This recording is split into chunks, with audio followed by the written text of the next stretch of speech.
तो आज हम लोग पढ़ने लगे हैं group two elements. Group two elements S block में पाए जाते हैं। एस ब्लॉक एलिमेंट्स इनको इसलिए कहा जाता है क्योंकि इनका आखिरी इलेक्ट्रॉन एस सब शेल में पाया जाता है, इसलिए इनको एस ब्लॉक एलिमेंट्स भी कहा जाता है। ठीक है, तो पहली बात होगी कि ये होते हैं S block elements. S block elements, okay. S block elements एक तो इसलिए कहते हैं कि इनका आखिरी इलेक्ट्रॉन एसेंशियल में पाया जाता है। दूसरी बात यह है कि एस ब्लॉक के सारे एलिमेंट्स मेटल्स होते हैं, सारे एलिमेंट्स। ठीक है, तो दूसरी बात होगी कि ये सब के सब क्या होते हैं, मेटल्स। मेटल्स, मेटल्स किसे कहते हैं? मेटल्स वो एटम्स या वो एलिमेंट्स होते हैं जो कि अपने आखिरी, जिनका आखिरी जो शेल होता है, जो वैलेंस इलेक्ट्रॉन होता है, वो इनको वो लूज कर सकते हैं। यानी कि वो तमाम एटम्स या वो तमाम एलिमेंट जिनके आखिरी शेल में एक इलेक्ट्रॉन, दो इलेक्ट्रॉन या तीन इलेक्ट्रॉन पाए जाते हों, हम उनको क्या कहते हैं, मेटल्स। यानी कि वो एलिमेंट्स या वो एटम जिनके आखिरी शेल में या सब शेल में एक इलेक्ट्रॉन, दो इलेक्ट्रॉन या तीन इलेक्ट्रॉन पाए जा रहे हों, उनको मेटल्स कहते हैं। ठीक है, तीसरी बात, हम इनको कौन से मेटल्स कहते हैं? ये होते हैं alkaline earth metals. Alkaline earth metals,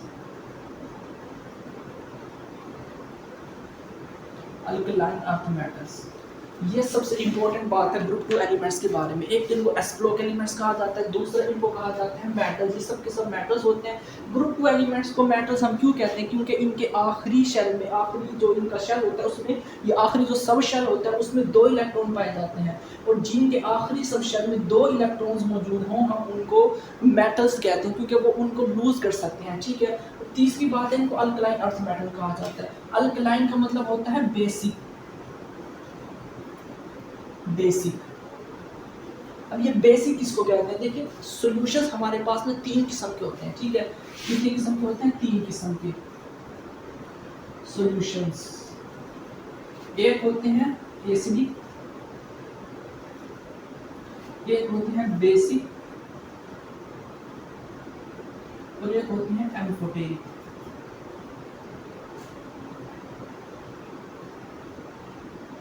acidic, basic और एम्फोटेरिक सॉल्यूशंस तीन किस्म के होते हैं, acidic, basic, amphoteric. Acidic solutions वो होते हैं जो H+ आयंस हमें देते हैं। जब हम इनको वाटर्स में डिसॉल्व करते हैं तो ये हमें H+ आयंस देते हैं।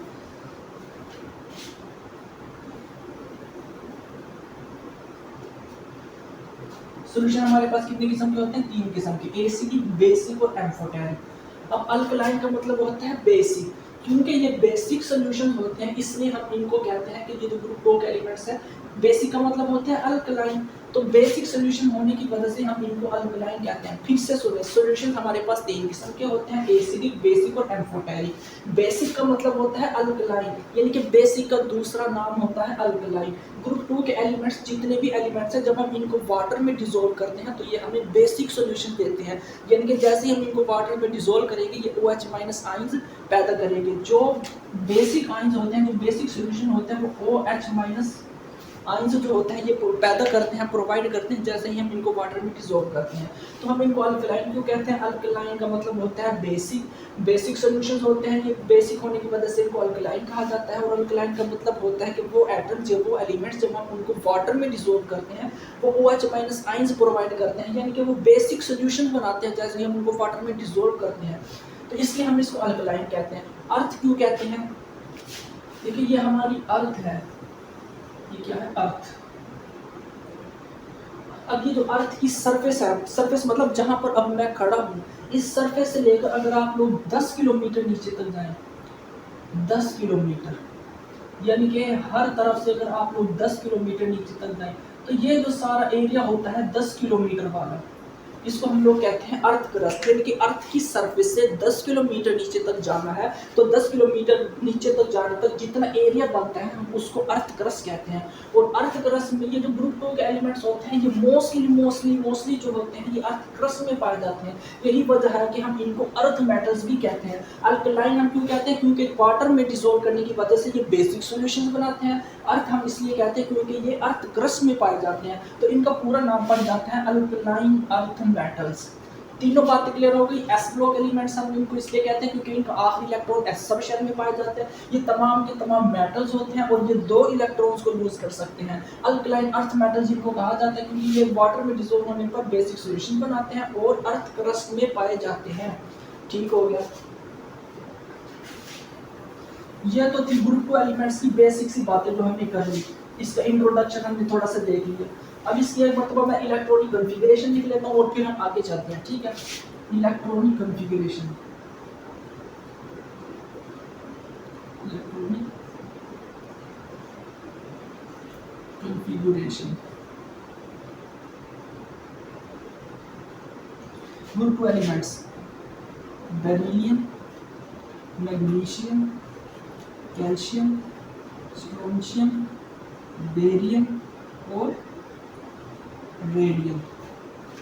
अब एक बात गौर से सुने, इसको याद कैसे करना है। बी का मतलब होता है बेटा, एम जी का मतलब होता है मांगे, सी का मतलब कार। मैं ये आप लोगों को ट्रिक बता रहा हूँ ग्रुप एलिमेंट्स को याद करने की। बेटा, मांगे, कार, स्कूटर, बाप, राजी। बी मतलब बेटा, एम जी मतलब मांगे, सी का मतलब कार, एस आर मतलब स्कूटर, बी मतलब बाप, आर डी मतलब राजी। बेटा, मांगे, कार, स्कूटर, बाप, राजी। Beryllium, magnesium, calcium, strontium, barium और रेडियम। ये जो ग्रुप 2 के एलिमेंट्स हैं हम इन सब को स्टडी करते हैं, लेकिन हम रेडियम को स्टडी नहीं करते। रेडियम को स्टडी क्यों नहीं करते, इसकी वजह गौर से सुन लीजिए।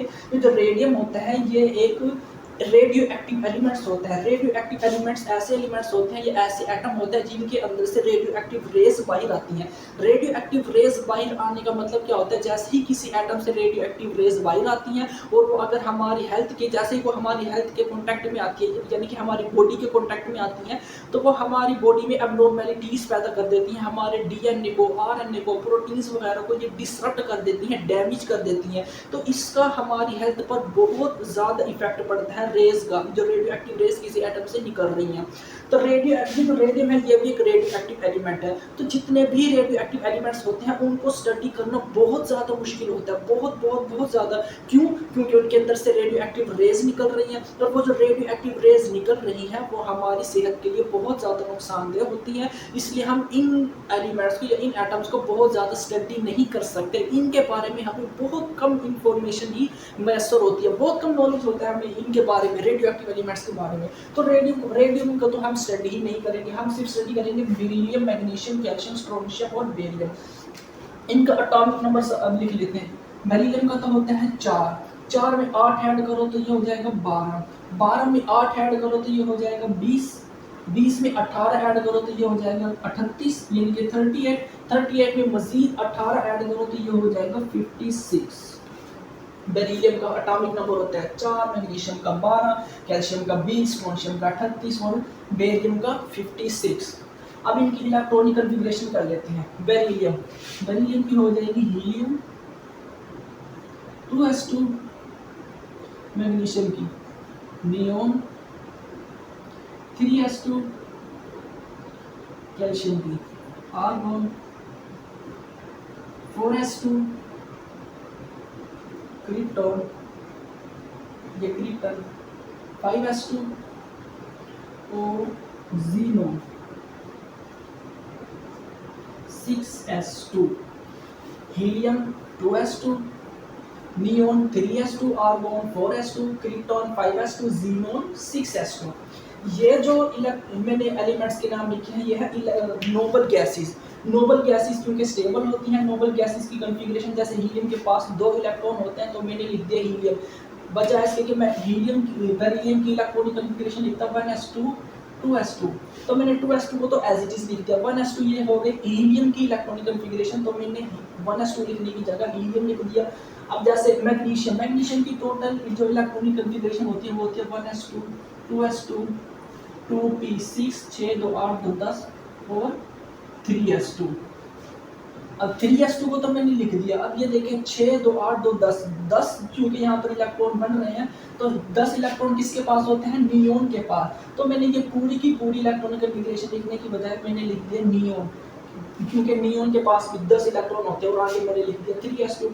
इसी तरह आर्गॉन, क्रिप्टॉन, जीनोन, इनकी इलेक्ट्रॉनिक कॉन्फ़िगरेशन हम लोग लिख देते हैं। ठीक है, तो ये तो हो गई इनकी इलेक्ट्रॉनिक कॉन्फ़िगरेशन। अगर आप लोग गौर करें तो हर जितने भी ये एलिमेंट्स हैं ग्रुप 2 के एलिमेंट्स में आखिरी इलेक्ट्रॉन s सब शेल में पाया जा रहा है, s सब शेल में। तो आखिरी इलेक्ट्रॉन s सब शेल में पाए जाने की वजह से हम इनको s ब्लॉक एलिमेंट्स कहते हैं, ठीक है। और हर जितने भी एलिमेंट्स हैं इनके आखिरी जो सब शेल है उसमें दो दो इलेक्ट्रॉन है, दो दो, ठीक है। ये दो बातें आप लोगों ने ध्यान में रखनी है। एक तो ये आखिरी इलेक्ट्रॉन s सब शेल में पाया जा रहा है, इसी वजह से हम इनको s ब्लॉक एलिमेंट्स कहते हैं। और आखिरी शेल में यानी कि सब शेल में दो दो इलेक्ट्रॉन पाए जा रहे हैं, यही वो दो इलेक्ट्रॉन होते हैं जो जिसको ये लूज करते हैं, और लूज करने की वजह से हम इनको क्या कहते हैं, मेटल्स। क्या कहते हैं, मेटल्स। मेटल्स जितनी भी होंगी वो इलेक्ट्रॉन्स को एक्सेप्ट नहीं करती। मतलब ग्रुप 2 एलिमेंट्स की अगर मैं बात करूं, ग्रुप 2 के अंदर जितनी भी ये मेटल्स पाई जा रही हैं तो ये मेटल्स को एक्सेप्ट नहीं करती, इलेक्ट्रॉन्स को एक्सेप्ट नहीं करती, इलेक्ट्रॉन्स को रिलीज करती है आखिरी शेल से। दो इलेक्ट्रॉन यहाँ से रिलीज करेगी, दो यहाँ से, ये वाली भी यहाँ से, यहाँ से, यहाँ से, यानी कि ये इलेक्ट्रॉन्स को लूज किया करती है, ठीक है। ओके, इलेक्ट्रॉनिक कॉन्फ़िगरेशन की होगी इनकी।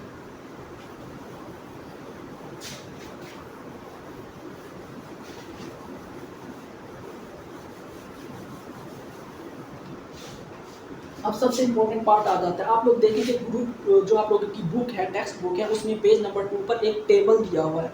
अब वो जो टेबल है उस टेबल में कुछ मतलब कि कुछ प्रॉपर्टीज़ दी हुई हैं, जैसे आयोनाइजेशन एनर्जी दी हुई है, एटॉमिक नंबर दिया हुआ है, आयोनिक रेडियस दिया हुआ है, एटॉमिक रेडियस दिया हुआ है, इसके अलावा मेल्टिंग पॉइंट दिया हुआ है, डेंसिटी दिया हुआ है। तो ये जितनी भी प्रॉपर्टीज़ दी हुई है आके इनकी वैल्यूज़ दी हुई हैं। एग्जाम में ना कभी भी वैल्यूज़ नहीं आती, ठीक है। एग्जाम में सवाल किस तरह से आता है, एमसीक्यूज़ किस तरह से आता है, और अगर ये टॉपिक एमडी कैट में अगर आप लोगों से पूछे जाएँ तो सवाल किस तरह से पूछे जाते हैं, उसी तरह से हम लोग इस चीज़ को, इस टेबल को डिस्कस करेंगे।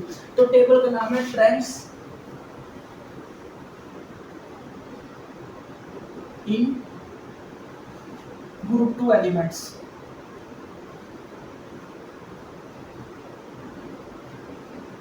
ट्रेंड्स इन ग्रुप 2 एलिमेंट्स, ठीक है। तो सबसे पहले मैं बात कर लेता हूँ, पहले नंबर पर यह होता है एटॉमिक रेडियस, मेटालिक रेडियस,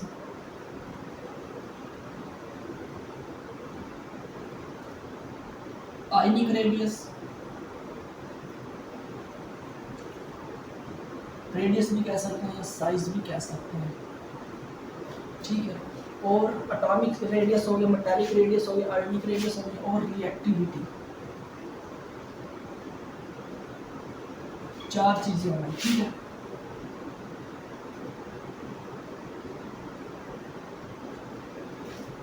तो ये चारों की चारों जो चीजें मैंने लिखी हैं, atomic radius, metallic radius, ionic radius या रिएक्टिविटी, ये ग्रुप में टॉप टू बॉटम क्या होती है, इंक्रीज होती हैं, बढ़ती हैं।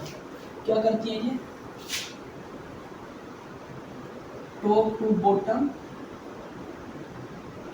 इंक्रीज। इस एरो का मतलब होता है इंक्रीज होना, बढ़ना। अब जैसे मैं ग्रुप 2 के एलिमेंट्स को अगर लिखता हूँ, बेरिलियम, मैग्नीशियम, कैल्शियम, स्ट्रोंशियम और barium. Okay, beryllium, magnesium, calcium, strontium, barium. अगर एटॉमिक रेडियस की बात करूँ, एटॉमिक साइज की बात करूँ, सबसे कम एटॉमिक साइज इसका है, उससे ज़्यादा इसका, उससे ज़्यादा इसका, उससे ज़्यादा इसका, और सबसे ज़्यादा इसका। यानी कि जैसे जैसे हम टॉप टू बॉटम आ रहे हैं तो ये एटॉमिक रेडियस इंक्रीज हो रहा है, बढ़ रहा है। इसी तरह मेटालिक रेडियस भी टॉप टू बॉटम आते वक्त बढ़ता है। आप लोग सोच रहे होंगे कि एटॉमिक रेडियस और मेटालिक रेडियस एक ही जैसा होता है। ग्रुप 2 की अगर बात करूँ तो मेटालिक रेडियस और एटॉमिक रेडियस आप लोगों को सेम चीज़ लग रही होगी, लेकिन अगर हम ओवरऑल जब पीरियोडिक टेबल को देखते हैं तो उसमें मेटालिक रेडियस और ionic radius, sorry, atomic radius और मेटालिक रेडियस डिफरेंट चीज़ें होती हैं, ठीक है। ये आहिस्ता आहिस्ता आप लोगों को पता चलेगा जैसे जैसे आप लोग अगले मतलब कि जैसे चैप्टर 2 में आप लोगों ने डी ब्लॉक एलिमेंट्स की पढ़ने हैं, तो आहिस्ता आहिस्ता जैसे जैसे आप लोगों का कोर्स बढ़ता चला जाएगा तो आप लोगों को पता चलेगा कि मेटालिक रेडियस और एटॉमिक रेडियस डिफरेंट चीज़ें होती हैं। तो एटॉमिक रेडियस की बात करूँ, मेटालिक रेडियस की बात करूँ, आयोनिक रेडियस की बात करूँ, या मैं रिएक्टिविटी की बात करूँ, ये सारी चीज़ें टॉप टू बॉटम इंक्रीज होती हैं। अब अगर आप लोगों से एग्जाम में सवाल पूछा जाए तो वो किस तरह से पूछेगा, वो आप लोगों को एलिमेंट्स के नाम दे देगा। जैसे बेरिलियम दे दिया, यहाँ पर उसने मैग्नीशियम लिख दिया, फिर कैल्शियम लिख दिया, फिर स्ट्रोंशियम लिख दिया, और फिर बेरियम लिख दिया। अगर एमसीक्यूज वो पूछेगा मिसाल के तौर पर आप लोगों से मतलब कि बोर्ड एग्जाम या फिर एमडी कैट में भी अगर उसने ये इस तरह से एलिमेंट्स दे दिए और उसने पूछा कि ये बताओ एटॉमिक रेडियस किसका सबसे ज़्यादा है, या फिर वो पूछ सकता है कि मेटालिक रेडियस किसका सबसे ज़्यादा है, वो पूछ सकता है कि आयोनिक रेडियस किसका सबसे ज़्यादा है, ये वो पूछ सकता है कि इनमें से रिएक्टिविटी किसकी सबसे ज़्यादा है। तो जाहिर सी बात है टॉप टू बॉटम इंक्रीज हो रहे हैं तो इसका सबसे ज़्यादा मेटालिक रेडियस होगा। ऐसे अगर एमसीक्यूज होगा तो आप लोगों ने इसको टिक करना होगा, लेकिन अगर शॉर्ट क्वेश्चन वो पूछेगा तो आप लोगों को सारे एलिमेंट्स दे देगा, वो कहेगा कि इनको अरेंज करो एटॉमिक रेडियस की बेस पर या आयोनिक रेडियस की बेस पर या रिएक्टिविटी की बेस पर इनको अरेंज करो। तो आप लोगों ने इस तरीके से इनको अरेंज करना होगा, ठीक है। एमसीक्यूज देगा तो भी मैंने आप लोगों को बता दिया, वो पूछ सकता है कि किसका एटॉमिक रेडियस सबसे ज़्यादा है, किसका एटॉमिक रेडियस सबसे कम है, बेरिलियम का। वो पूछ सकता है कि किसकी रिएक्टिविटी सबसे ज़्यादा है, बेरिलियम की। किसकी रिएक्टिविटी सबसे कम है, बेरिलियम की। तो इस तरीके से वो चीज़ें पूछ सकता है, ठीक है। तो टॉप टू बॉटम ये चारों चीज़ें इंक्रीज होती हैं या बढ़ती हैं, ठीक है। यहाँ पर एक चीज समझ लीजिए, रिएक्टिविटी क्या होती है। रिएक्टिविटी का मतलब होता है कोई एटम किसी दूसरे एटम के साथ कितने अच्छे तरीके से रिएक्ट कर पा रहा है, ठीक है। एक एटम दूसरे एटम के साथ कितने अच्छे तरीके से रिएक्ट कर पा रहा है। अब अगर मैं मैग्नीशियम ले लेता हूँ, मिसाल के तौर पर ग्रुप 2 एलिमेंट्स हैं हमारे पास, मैंने मैग्नीशियम ले लिया। अगर इसने किसी दूसरे एटम के साथ रिएक्ट करना है तो ये क्या करेगा, दूसरे एटम के साथ रिएक्ट करने के लिए इसको अपना इलेक्ट्रॉन लूज करना पड़ेगा। इलेक्ट्रॉन को लूज करने का मतलब ये होता है कि जब भी एक एटम ने दूसरे एटम के साथ रिएक्ट करना है तो उसके ऊपर कोई ना कोई चार्ज होना चाहिए, चाहे वो पॉजिटिव चार्ज हो चाहे वो नेगेटिव चार्ज हो। अब ग्रुप 1 हो, ग्रुप 2 हो या ग्रुप 3 हो, इनके ऊपर पॉजिटिव चार्ज ही आता है, क्योंकि ये हमेशा अपने इलेक्ट्रॉन को लूज करते हैं, कभी भी दूसरे इलेक्ट्रॉन को गेन नहीं करते, ठीक है। इलेक्ट्रॉन को जो लूज करता है उसके ऊपर पॉजिटिव चार्ज आता है और जो इलेक्ट्रॉन को एक्सेप्ट करता है उसके ऊपर नेगेटिव चार्ज आता है। तो यह ग्रुप 2, ग्रुप 1, ग्रुप 2 और ग्रुप 3 हमेशा इलेक्ट्रॉन्स को लूज ही करेंगे। मैग्नीशियम अगर अपना एक इलेक्ट्रॉन लूज करता है तो इसके ऊपर 1 प्लस का चार्ज आ जाएगा। मैग्नीशियम अगर अपने 2 इलेक्ट्रॉन को लूज करता है तो इसके ऊपर 2 प्लस का चार्ज आ जाएगा। मैग्नीशियम 2 इलेक्ट्रॉन्स को ही लूज करता होता है, ठीक है। तीसरा इलेक्ट्रॉन अगर हमने लूज करवाना है तो हमें बहुत बहुत बहुत ज़्यादा एनर्जी देनी पड़ेगी, ठीक हो गया। तो मैग्नीशियम 2 प्लस हो गया ये। तो मैग्नीशियम 2 प्लस क्या करता है, मैग्नीशियम ने 2 इलेक्ट्रॉन लूज करे, मैग्नीशियम के ऊपर 2 प्लस का चार्ज आ गया। अब मिसाल के तौर पर मैंने इसको रिएक्ट करवाना है क्लोरीन के ऊपर, क्लोरीन के साथ। क्लोरीन भी ऐसे ही रिएक्ट नहीं करेगा। अब इसके ऊपर प्लस है तो क्लोरीन के ऊपर जाहिर सी बात है नेगेटिव चार्ज होगा, तो मैंने नेगेटिव चार्ज लगा दिया। लेकिन इसके ऊपर 2 प्लस है, इसके ऊपर एक ही माइनस का चार्ज है। एक माइनस का चार्ज नहीं होना चाहिए, 2। हम क्लोरीन को ही 2 ले लेते हैं। क्लोरीन हमेशा एक इलेक्ट्रॉन को ही एक्सेप्ट करता है, तो क्लोरीन पर 2 नेगेटिव का चार्ज नहीं आ सकता, क्योंकि क्लोरीन की कैपेसिटी नहीं है, क्लोरीन एक ही इलेक्ट्रॉन को एक्सेप्ट कर सकता है, ठीक है। तो ये 2 नेगेटिव चार्ज तो नहीं आएंगे, लेकिन हम क्लोरीन के 2 एटम्स ले लेंगे, एक के ऊपर नेगेटिव फिर दूसरे के ऊपर भी नेगेटिव। तो जब ये आपस में रिएक्ट करेंगे, देखिए पहले मैग्नीशियम और क्लोरीन आपस में रिएक्ट नहीं कर रहे थे, क्यों, क्योंकि इनके ऊपर चार्ज नहीं था। अब इनके ऊपर चार्ज आ गया, मैग्नीशियम के पास 2 पॉजिटिव, क्लोरीन के पास नेगेटिव चार्ज आ गया, तो ये आपस में जल्दी से रिएक्ट करेंगे और MgCl2 बना देंगे, ठीक है। तो ये मतलब कि मैंने आप लोगों को बता दिया कि एटम्स आपस में रिएक्ट कैसे करते हैं, ठीक है। रिएक्टिविटी का मतलब आप लोगों को समझ आ गया कि 2 एटम्स का आपस में रिएक्ट करना रिएक्टिविटी कहलाता है। अब मैंने कहा कि reactivity top to bottom increase हो रही है, क्यों इंक्रीज हो रही है इस चीज को भी समझ लीजिए। देखिए बेरिलियम है ना, बेरिलियम के पास 2 शेल होते हैं, 2 शेल। इसको मिसाल के तौर पर मैंने जो बेरिलियम के बारे में, किसके पास 2 शेल होते हैं। मैग्नीशियम के पास होते हैं 3 शेल, कैल्शियम के पास होते हैं 4, स्ट्रोंशियम के पास होते हैं 5, बेरियम के पास होते हैं 6। एक बात, बेरिलियम के पास 2 पॉजिटिव के चार्ज हैं। मैं अगर बेरियम की बात करूँ, उसके पास होते हैं 6 शेल, 3, 4, 5, 6। दरमियान में न्यूक्लियस होता है, न्यूक्लियस पे पॉजिटिव चार्ज होता है, दरमियान में न्यूक्लियस होता है, न्यूक्लियस पर पॉजिटिव चार्ज होता है। आखिरी शेल में 2 इलेक्ट्रॉन होते हैं। ग्रुप 2 के एलिमेंट्स के आखिरी शेल में 2 इलेक्ट्रॉन्स ही होंगे, ठीक है, 2 इलेक्ट्रॉन्स, ओके। तो मैंने कहा top to bottom reactivity increase होगी। अब आप लोग खुद सोचे कि कोई एलिमेंट सबसे ज़्यादा रिएक्टिव अगर है तो वो क्यों है।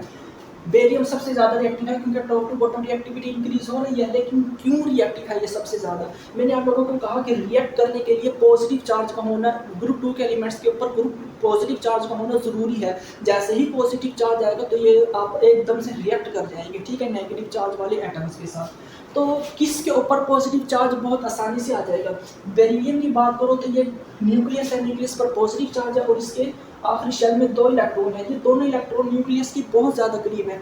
इस पॉजिटिव चार्ज ने इन इलेक्ट्रॉन्स को बहुत मजबूती से पकड़ा हुआ है क्योंकि ये पॉजिटिव चार्ज के बहुत ज़्यादा करीब है। लेकिन अगर मैं बेरियम की बात करूँ तो इसका पॉजिटिव चार्ज और इलेक्ट्रॉन के दरमियान में डिस्टेंस बहुत ज़्यादा है। इस पॉजिटिव चार्ज ने इन इलेक्ट्रॉन्स को उतने अच्छे से, उतनी मजबूती से नहीं पकड़ा हुआ जितनी मजबूती से इस न्यूक्लियस ने इन इलेक्ट्रॉन्स को पकड़ा हुआ है। तो अगर मैं चाहूँ कि मैं इनके इलेक्ट्रॉन को लूज करवाऊंगा तो पॉजिटिव चार्ज आएगा और पॉजिटिव चार्ज आएगा तो ये एटम रिएक्ट कर जाएगा। तो अगर मैंने निकालना हो इलेक्ट्रॉन्स को पॉजिटिव चार्ज लेकर आने के लिए तो इन इलेक्ट्रॉन्स को निकालना मेरे लिए आसान होगा। क्यों आसान होगा?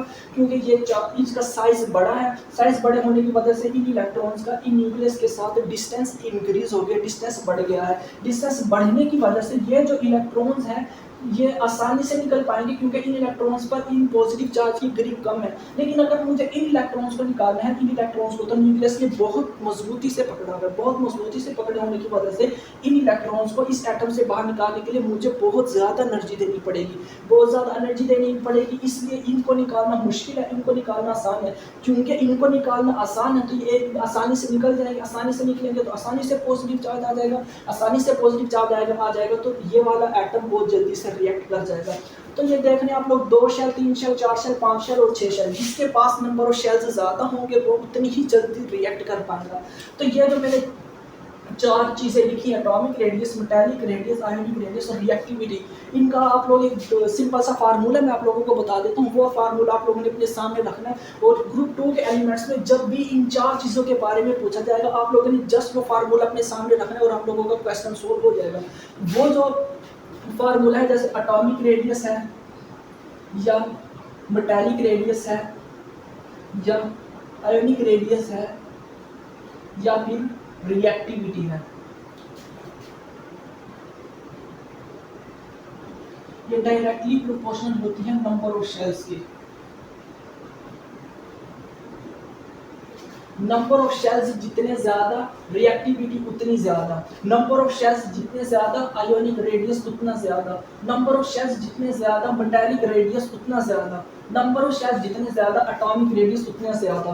तो ये 4 चीजें जब भी आप लोगों से क्वेश्चंस में पूछ ली जाए, एमसीक्यूज में पूछ ली जाए या एग्जाम में पूछ ली जाए शॉर्ट क्वेश्चन में और आप लोगों से पूछ ली जाए तो आप लोगों ने क्या करना है, जस्ट ये फार्मूला जहन में रखना है। ये फार्मूला अगर आप लोगों के जहन में रहेगा तो आप लोग क्वेश्चन को बहुत जल्दी से सोल्व कर लोगे। उस टेबल में जो वैल्यूज दी हुई है वो वैल्यूज याद करने की बिल्कुल जरूरत नहीं है। आप लोगों ने जैसे ये देखते हैं जो एलिमेंट्स है उन एलिमेंट्स में से किसके पास नंबर ऑफ शेल्स ज्यादा है, जिसके पास नंबर ऑफ शेल्स ज्यादा होंगे उसी की रिएक्टिविटी भी ज्यादा होगी, उसी का आयोनिक रेडियस भी ज्यादा होगा, उसी का मेटालिक रेडियस भी ज्यादा होगा, उसी का एटॉमिक रेडियस भी ज्यादा होगा। जैसे मैं पूछ लेता हूँ कैल्शियम और मैग्नीशियम, इनमें से किसकी रिएक्टिविटी ज्यादा है? अब मैग्नीशियम के पास 3 शेल्स हैं, कैल्शियम के पास 4 शेल हैं। कैल्शियम के पास 4 शेल हैं तो इसकी रिएक्टिविटी ज्यादा है। कैल्शियम के पास 4 शेल हैं, इसका आयोनिक रेडियस ज्यादा है। किससे?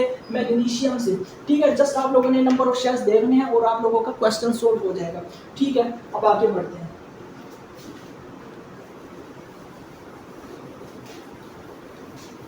आई होप कि ये चीज़ आपको समझ आ गई होगी। ठीक है, जस्ट आप लोगों ने वो फार्मूला देखना है और उसको आप लोगों ने क्वेश्चन को सोल्व कर लेना, बहुत इजीली क्वेश्चन सोल्व हो जाएगा। आगे जो हमारे पास चीज़ें हैं वो है आयोनाइजेशन एनर्जी।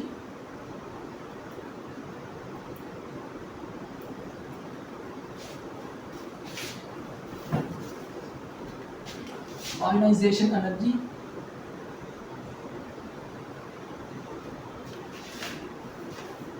दूसरी चीज़ है इलेक्ट्रोनेगेटिविटी। EN का मतलब है इलेक्ट्रोनेगेटिविटी, IE का मतलब है आयोनाइजेशन एनर्जी। और एक और चीज़ आप लोग यहाँ पर ऐड कर सकते हैं इलेक्ट्रॉन एफिनिटी। आयोनाइजेशन एनर्जी का मतलब होता है जब हम किसी भी एटम से अगर हमने इलेक्ट्रॉन निकालना है, उस इलेक्ट्रॉन को निकालने के लिए किसी भी गैशियस एटम से ये बात हमेशा याद रखिएगा, गैसियस एटम होना चाहिए और न्यूट्रल होना चाहिए। उस गैसियस एटम से इलेक्ट्रॉन को निकालने के लिए कितनी एनर्जी हमारी लग रही है, जितनी एनर्जी हमारी लग रही है उस एनर्जी को हम आयोनाइजेशन एनर्जी कहते हैं। और इलेक्ट्रॉन एफिनिटी का मतलब होता है किसी एटम ने इलेक्ट्रॉन को एक्सेप्ट करना है, वो एटम जो इलेक्ट्रॉन को एक्सेप्ट करके खुश होते हैं यानी कि स्टेबल हो जाते हैं तो वो एनर्जी को रिलीज करते हैं। तो वो एटम्स जो इलेक्ट्रॉन को एक्सेप्ट करके एनर्जी रिलीज करते हैं, जो एटम जितनी ज़्यादा एनर्जी रिलीज करेगा वो जो एनर्जी रिलीज होगी उसी एनर्जी को हम लोग इलेक्ट्रॉन एफिनिटी कहते हैं। अगर आप लोगों ने ये इलेक्ट्रॉन एफिनिटी अगर पहले नहीं पढ़ा हुआ या आयोनाइजेशन एनर्जी के बारे में इतनी हाव नहीं है तो इसको भी हम लोग देख लेंगे।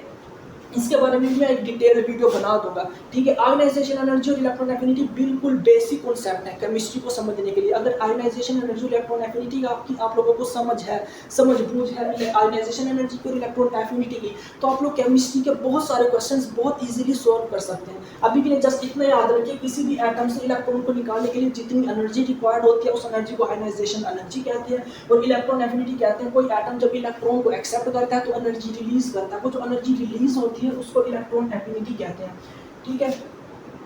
ओके, अब ये जो तीनों चीजें हैं ये डाउन द ग्रुप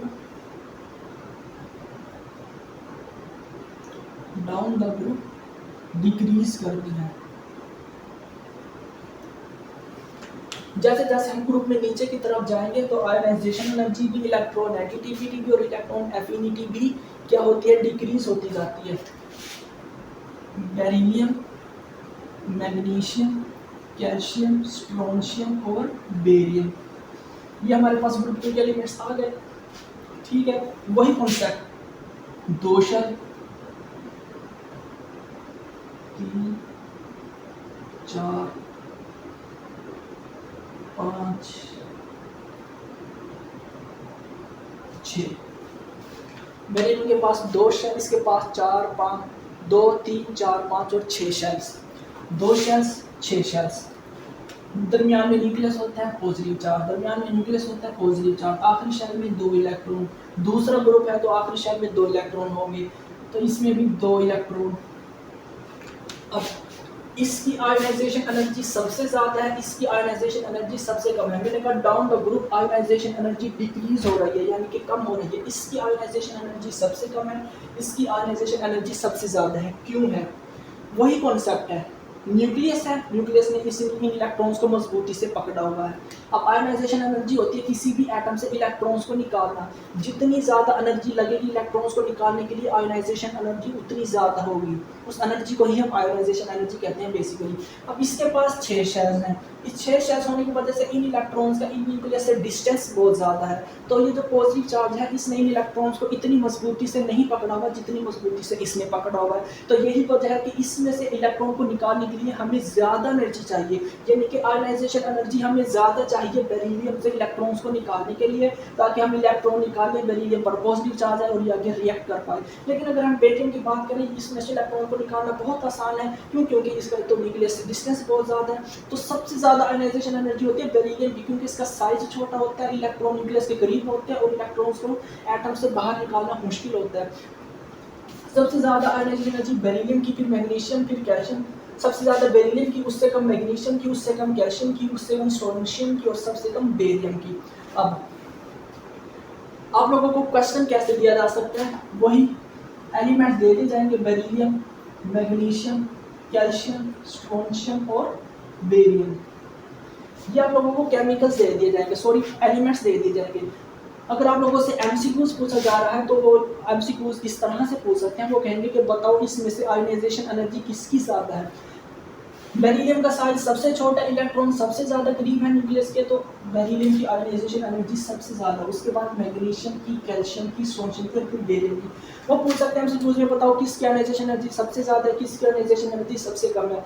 या फिर वो अगर शॉर्ट क्वेश्चन में पूछे तो शॉर्ट क्वेश्चन में कुछ इस तरह से पूछेंगे कि वो एटम्स दे देंगे, एलिमेंट्स दे देंगे, वो कहेंगे कि इनको अरेंज करो आयोनाइजेशन एनर्जी की बेस पर, या इलेक्ट्रोनेगेटिविटी की बेस पर, या इलेक्ट्रॉन एफिनिटी की बेस पर। तो ये ट्रेंड होगा, इस तरीके से आप लोगों ने अरेंज कर देना।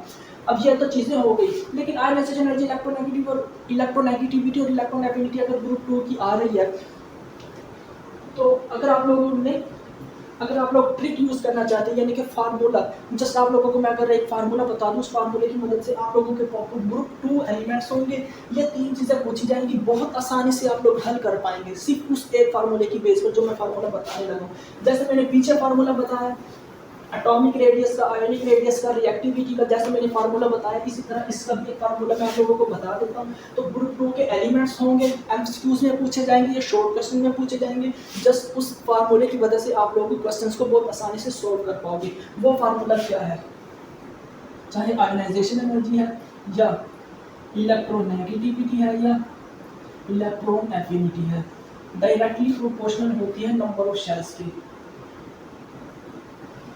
नंबर ऑफ शेल्स की। बस आप लोगों को ग्रुप 2 एलिमेंट्स के नंबर ऑफ शेल्स याद करने हैं। ठीक है, ग्रुप 2 एलिमेंट्स अगर आप लोगों को याद है, beryllium, magnesium, calcium, strontium, barium, तो नंबर ऑफ शेल्स भी याद हो जाएंगे। बेरिलियम के पास 2 शेल होते हैं, मैग्नीशियम के पास 3 शेल्स होते हैं, उसके बाद कैल्शियम के पास 4 होते हैं, मंगे, कार, स्कूटर, फिर स्ट्रोंशियम के पास 5 हो जाते हैं, बेरियम के पास 6 हो जाते हैं। तो जैसे जैसे एलिमेंट्स नीचे जाते जाएंगे नंबर ऑफ शेल्स बढ़ते जाएंगे। अगर आप लोगों को नंबर ऑफ शेल्स के बारे में पता है, number of shells group 2 elements के पास किस एलिमेंट के पास कितने शेल्स हैं, तो आप लोग इन तीनों ये जो तीनों चीज़ें लिखी हुई है, चाहे एमसीक्यूज में चाहे शॉर्ट क्वेश्चन में कुछ भी पूछा जाए तो आप लोग सोल्व कर सकते हो। जिसके पास नंबर ऑफ शेल्स जितनी ज़्यादा, वेरी सॉरी, ये यहाँ पर होगा inversely proportional number of shells. तो जस्ट नंबर ऑफ शेल्स आप लोगों ने याद कर लेने हैं। नंबर ऑफ शेल्स जितने ज़्यादा आयोनाइजेशन एनर्जी उतनी ज़्यादा, नंबर ऑफ शेल्स जितने ज़्यादा इलेक्ट्रोनेगेटिविटी उतनी ज़्यादा, नंबर ऑफ शेल्स जितने ज़्यादा इलेक्ट्रॉन एफिनिटी उतनी ही ज़्यादा होगी। ठीक है, ओके।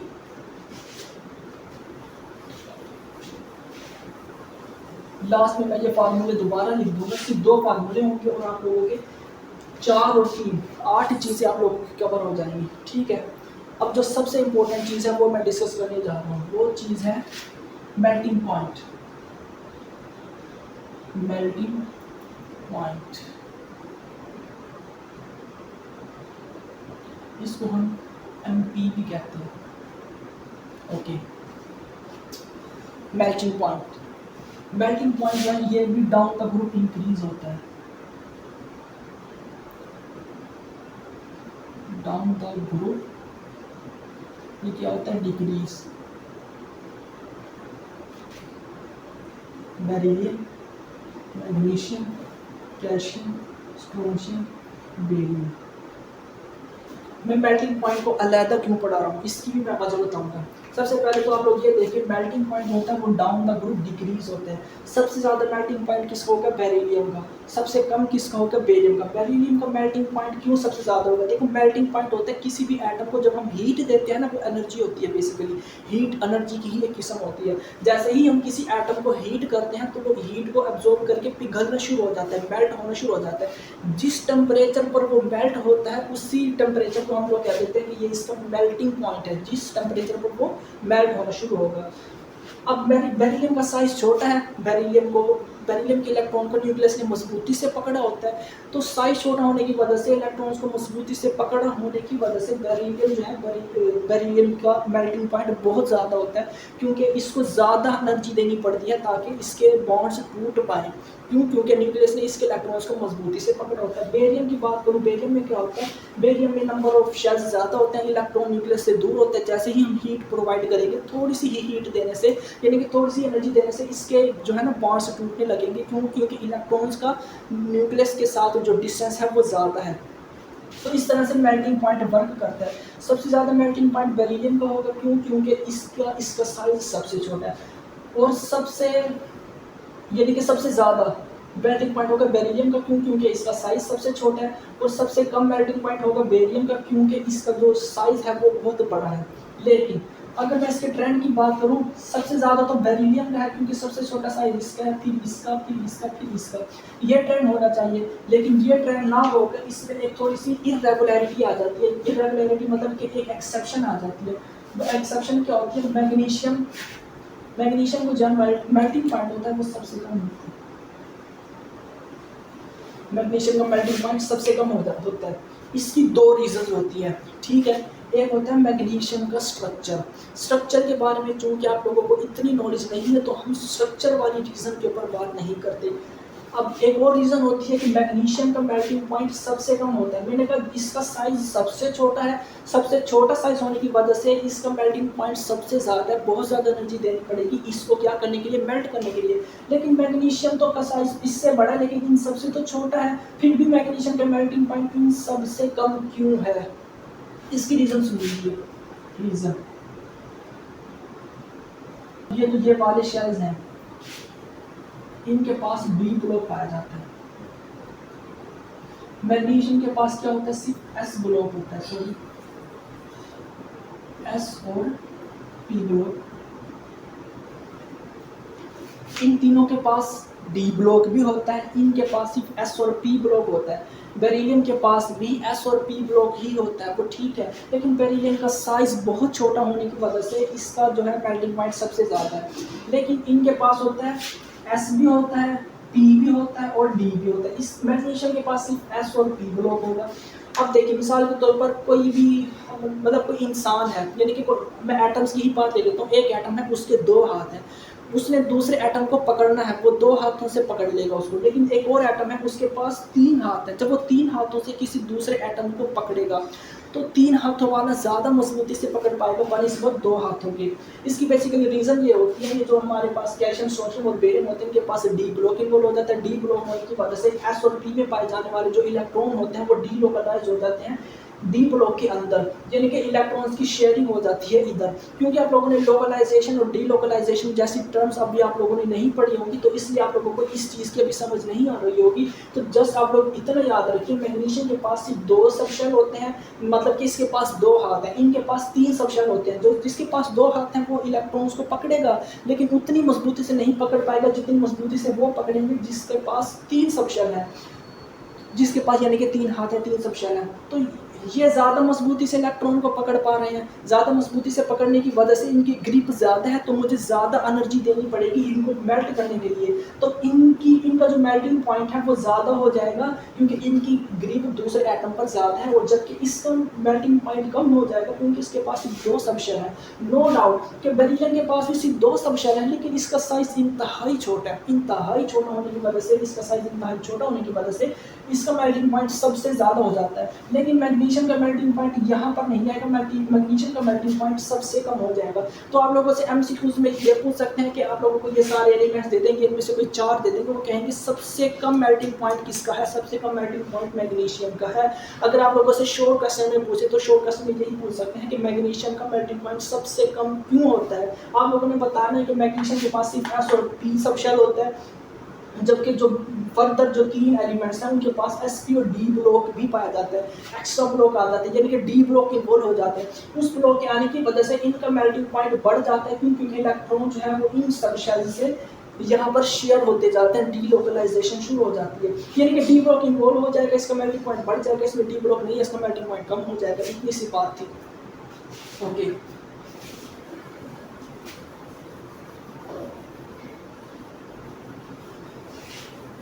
आई होप कि मेल्टिंग पॉइंट वाला कॉन्सेप्ट आप लोगों को समझ में आया होगा। दूसरा जो बहुत इंपॉर्टेंट बात है वो है डेंसिटी की।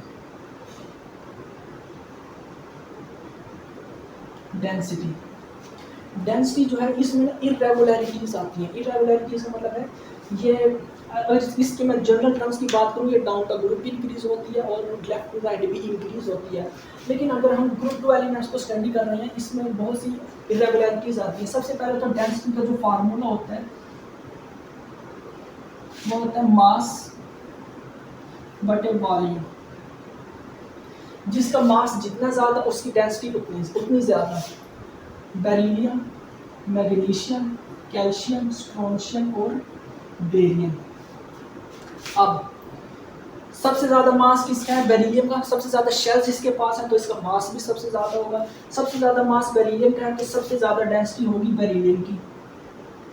उससे कम मास किसका है, स्ट्रोंशियम का, तो उससे बेरिलियम से कम डेंसिटी हो जाएगी स्ट्रोंशियम की। बेरिलियम से कम लेकिन सबसे ज़्यादा। अब इससे कम मास है कैल्शियम का। अब ट्रेंड तो बनना चाहिए था ऐसे, calcium greater than magnesium greater than beryllium, लेकिन ट्रेंड ऐसे ना बनकर ट्रेंड कैसे हो जाते हैं, बेरिलियम की सबसे ज़्यादा होगी, फिर स्ट्रोंशियम की होगी, सॉरी बेरियम की सबसे ज़्यादा होगी, फिर स्ट्रोंशियम की होगी, फिर बेरिलियम, फिर आ जाएगा हमारे पास मैग्नीशियम, फिर आ जाएगा कैल्शियम। डेंसिटी का असर ट्रेंड ये होगा, यही पूछेगा आप लोगों से क्वेश्चन में, यानी कि 4 एलिमेंट्स दे दिए जाएंगे, कहेंगे कि इनको डेंसिटी की बेस पर अरेंज करो, 4 या 5 दे दिए जाएंगे।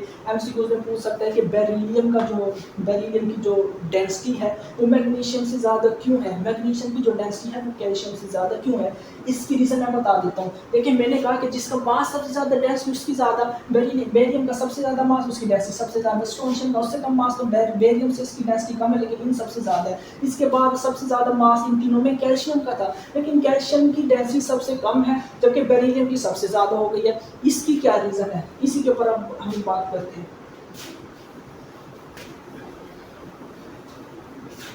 बेरियम और स्ट्रोंशियम तक तो ठीक है कि बेरियम का मास सबसे ज़्यादा, उसकी डेंसिटी सबसे ज़्यादा, फिर स्ट्रोंशियम का मास है, फिर उसकी डेंसिटी है। उसके बाद बात आ जाती है बेरिलियम की।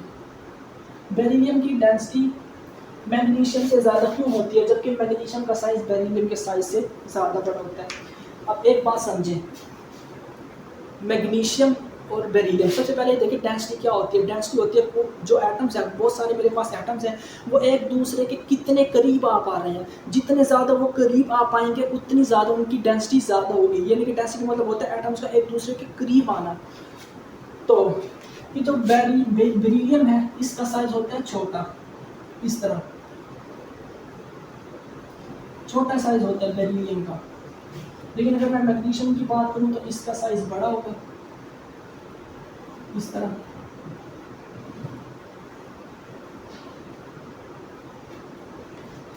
बेरिलियम मैग्नीशियम, अब आप लोग देखें छोटा साइज होने की वजह से इसके एटम्स एक दूसरे के ज़्यादा करीब हैं, यानी कि इनकी यहाँ पर जो स्पेस है इसको कहते हैं इंटरस्टिशियल स्पेस।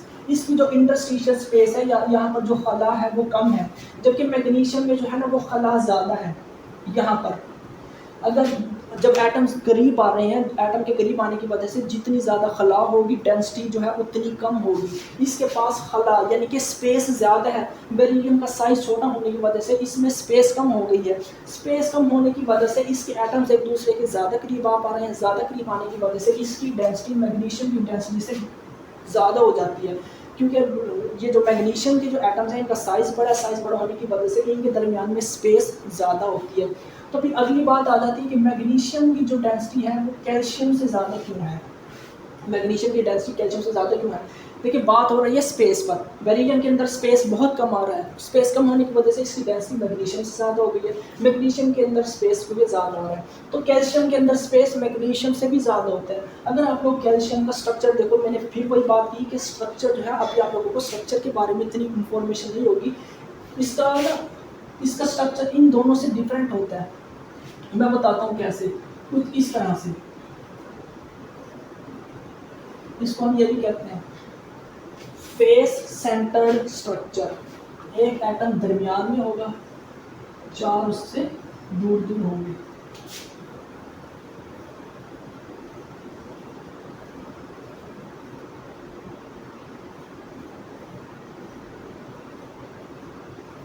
कैल्शियम का स्ट्रक्चर कुछ इस तरीके से हो जाता है, फेस सेंटर्ड स्ट्रक्चर होता है। इसमें जो स्पेस है वो तो सबसे ही ज़्यादा है, इससे भी ज़्यादा है, इससे भी ज़्यादा है। इतनी ज़्यादा स्पेस आने की वजह से कैल्शियम की डेंसिटी कम हो जाती है। तो आप लोगों ने रीज़न यही बताया, बेरिलियम की डेंसिटी मैग्नीशियम से ज़्यादा इसलिए होती है क्योंकि इसका साइज छोटा होने की वजह से इसके दरमियान में इंटरस्टिशियल स्पेस कम होती है। कौन सी space? Interstitial.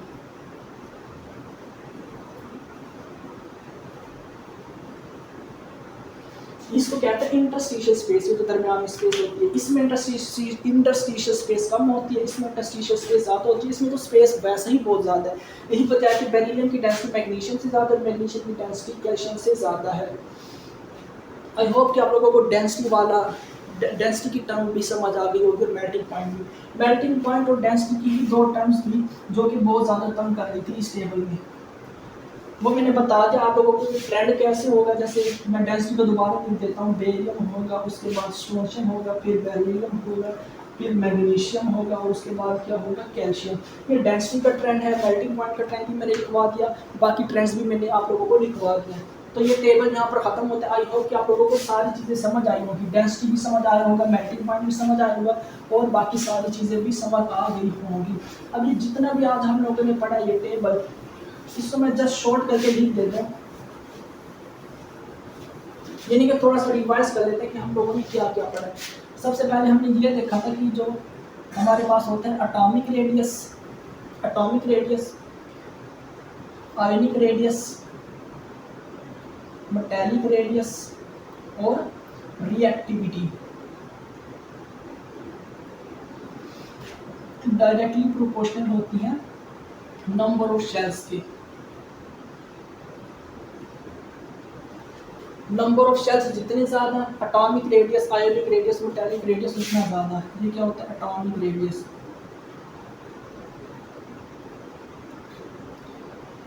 Ionic radius, metallic radius.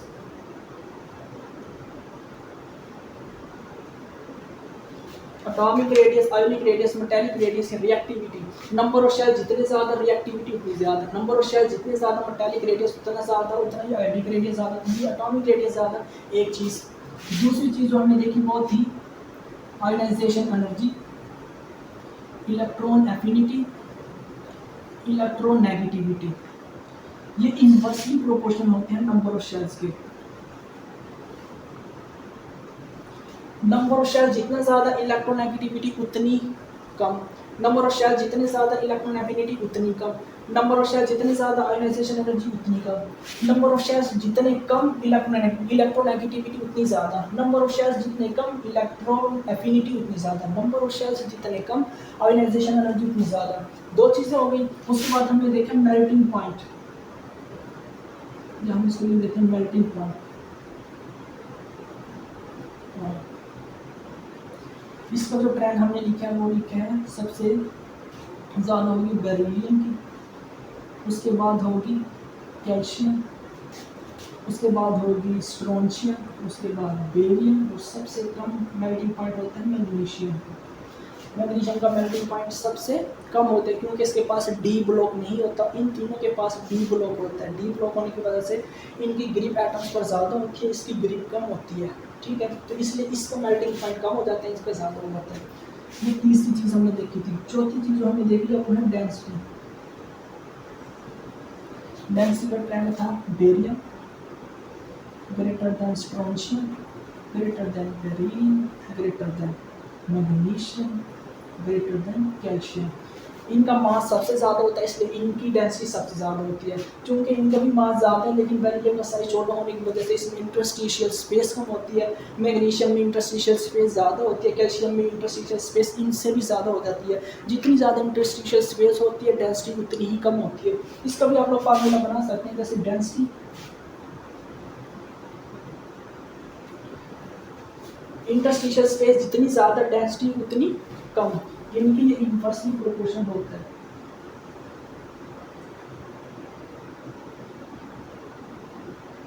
Interstitial space, interstitial space का आप लोगों को तभी पता चलेगा जब आप लोगों को स्ट्रक्चर के बारे में पता होगा। स्ट्रक्चर के बारे में चूंकि अभी आप लोगों को नहीं पता, अभी आप लोग सिर्फ ग्रुप 2 एलिमेंट्स पर ही रहे। ग्रुप एलिमेंट्स में मैंने बेरिलियम का भी बताया, मैंने मैग्नीशियम की भी बताया, मैंने कैल्शियम का भी बताया। तो इंटरस्टिशियल स्पेस कैल्शियम का सबसे ज़्यादा होता है, इसकी डेंसिटी सबसे कम होती है। इंटरस्टिशियल स्पेस मैग्नीशियम का बेरिलियम से ज़्यादा होता है, इसलिए मैग्नीशियम की डेंसिटी बेरिलियम से कम होती है।